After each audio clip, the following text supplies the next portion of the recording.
উপলক্ষে আমাৰ কিছুমান পৰিলক্ষিত হৈছে যে মানে কিছুমান বাইক এখন বাইকত ৩-৪জনকৈ উঠি মানে খুব স্পীডত ঘূৰি ফুৰি আছে আৰু ইতিমধ্যে আমাৰ মানে ইনষ্ট্ৰাকশ্যন আছে যে মানে এক্সিডেণ্ট প্ৰিভেণ্ট কৰিব লাগে। সেই হিচাপে আমি আমাৰ উপবিভাগ টিমে আমি উপৰিত চাৰিআলিত আমি হেৰি কৰোঁ, নাকাত চেকিং লগাই দিওঁ আৰু যিবিলাক বাইকৰ হেলমেট নাই আৰু লাইচেঞ্চ নাই আৰু যিবিলাক ৩-৪জনকৈ উঠি আহি আছে সেইবিলাক আমি গোটেই বাইকখিনি আজি আমি ডিটেইন কৰি ৰাখিছোঁ, যাতে আমাৰ কোনো পাব্লিকৰ জীৱন লছ নহয়, কোনো এক্সিডেণ্ট নিজেও এক্সিডেণ্ট হয় কোনো জখম বা মৃত্যুবৰণ নহয় আৰু লগতে আনকো যাতে এক্সিডেণ্ট দুৰ্ঘটনাগ্ৰস্ত নহয়।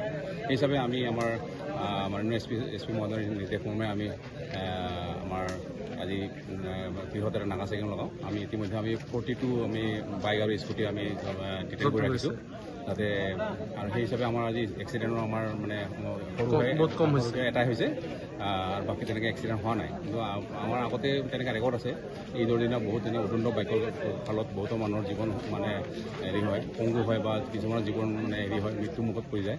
সেই হিচাপে আমি আজি এটা মানে বৃহৎ এটা আমি ড্ৰাইভ দিছোঁ যাতে আমি মানুহখিনিৰ জীৱন সম্পত্তি ৰক্ষা কৰিব পাৰোঁ। সেই হিচাপে আমি আজি এক্সিডেণ্ট প্ৰিভেণ্ট কৰাৰ কাৰণে আমি 42 বাইক ইতিমধ্যে ডিটেইন কৰিছোঁ আৰু তেওঁলোকে আমি নিৰ্দেশমতে আমি কৰিম, বিভিন্ন ধাৰামতে আমি ফাইন ইম্প'জ কৰিম।